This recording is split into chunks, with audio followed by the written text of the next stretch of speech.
Okay, so let's say you are now narrowing down your choices of the type of van that you think you might go for. Go to find a mechanic.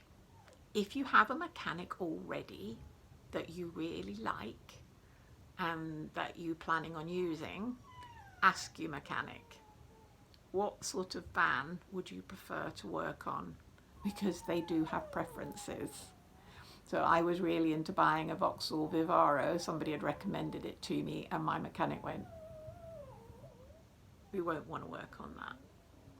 I was like, "Oh, okay." So then I went back and I said, "So what vans would you like to work on?" He said, Mercedes Sprinter or a VW, or I said, "Okay, they're quite expensive." And I said, "What about a Ford Transit?" And he went, "Yeah, well, if we have to." He said, "But don't buy a really old one." And and then in the end, when I had actually found, I was thinking about the Vauxhall Morvana. I said, "What about Vauxhall Morvana?" He said, "Yep, we're okay with those."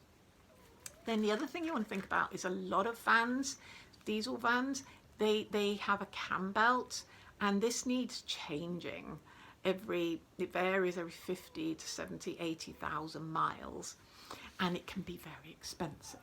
My first van, I didn't know anything about cam belts, and it went, and of course that's it, your engine's knackered, and basically either you're putting a new engine in or you've basically lost the van and you have to get another one. So do ask how long ago the cam belt was changed. And also, if there's anything else, like the Vauxhall Morvano, somebody, you know what, I was cycling along through Manchester and I saw one parked up on the side of the road. I was thinking about Vauxhall Morvano, I didn't know anything about them.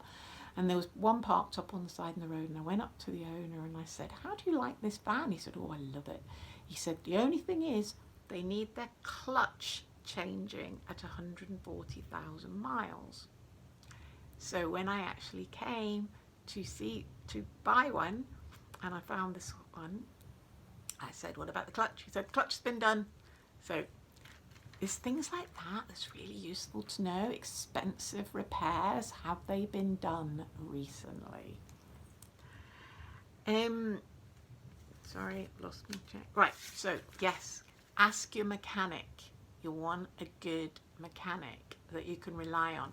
And while we're talking about mechanics, you want breakdown cover. Okay, the sort of breakdown cover that will put you in a hotel if you need to.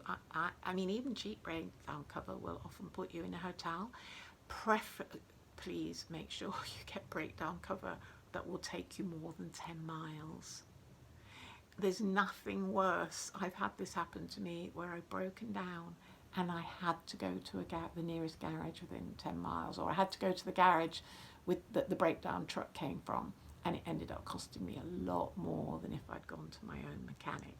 So when you get your breakdown cover, make sure that it will give you overnight accommodation if you need it, and that it will take you to a mechanic of your choice, that it will take you nationwide or whatever. If you're going abroad, obviously you need breakdown cover for abroad as well. Definitely worth paying for that. Okay, so we're about to move on to part 6.